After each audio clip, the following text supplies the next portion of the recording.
For today's video mga katrops, panibagong araw, panibagong luto, serya na naman tayo ngayon. At ayan, nagluto nga pala ko ng chicken adobo. Bale, shoutout nga pala sa katrops natin dyan na nag-request neto.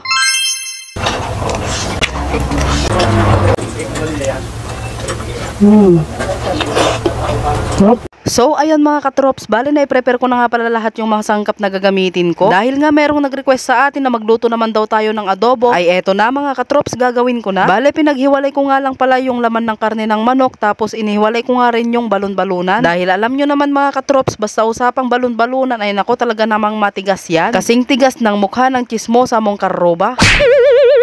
So ayun, bali sa pagigisa nga pala mga katrops, ay inuna ko nga pala itong balon-balunan. At nung magisa ko na nga ito ng maigi, ay ayan, isinunod ko na nga rin nilagay dito yung karne ng manok para ito naman yung gisahin. Gigisahin ko nga ito ng todo-todo para nang sa ganun ay mas maging malasang malasa. Mas masarap kasi kumain kapag ka hindi malansa. So ayun, bali naglagay nga lang pala ako dito ng kanyang pampalasa na pinong paminta, toyo, at itong isang pirasong Knorr cubes na chicken. Bali dito nga pala sa part na to ay hindi ko nga pala nakuhanan ng video yung paglagay ko ng Knorr cubes. Kasi ang akala ko kanina naka-start na yung video pero hindi pala. Kaya naman to dakamot na lang sa ulo kahit hindi makate.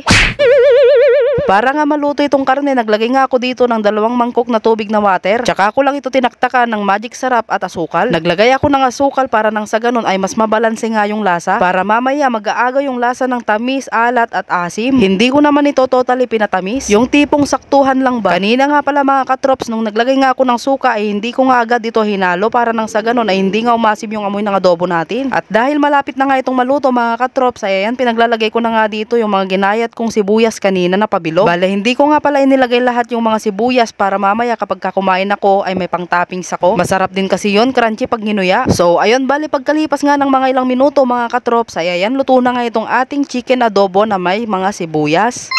Abay, tignan nyo naman yan mga katrops. So sa tsura pa lang ay talaga namang napakasarap na. Kaya naman kumuha na rin kayo ng inyong pagkain at sabayan nyo na nga akong kumain.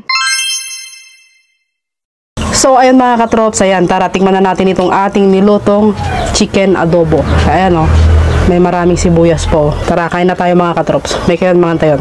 Ayan o, first bite agad.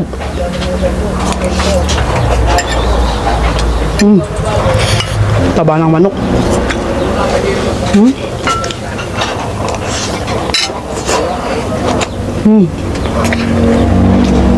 Chili. Sarap.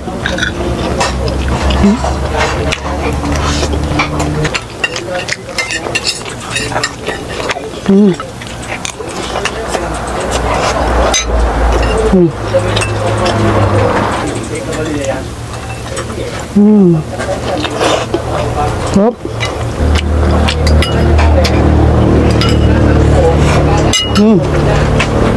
Laban sarap mga katrops. Try nyo na rin magluto ng ganito.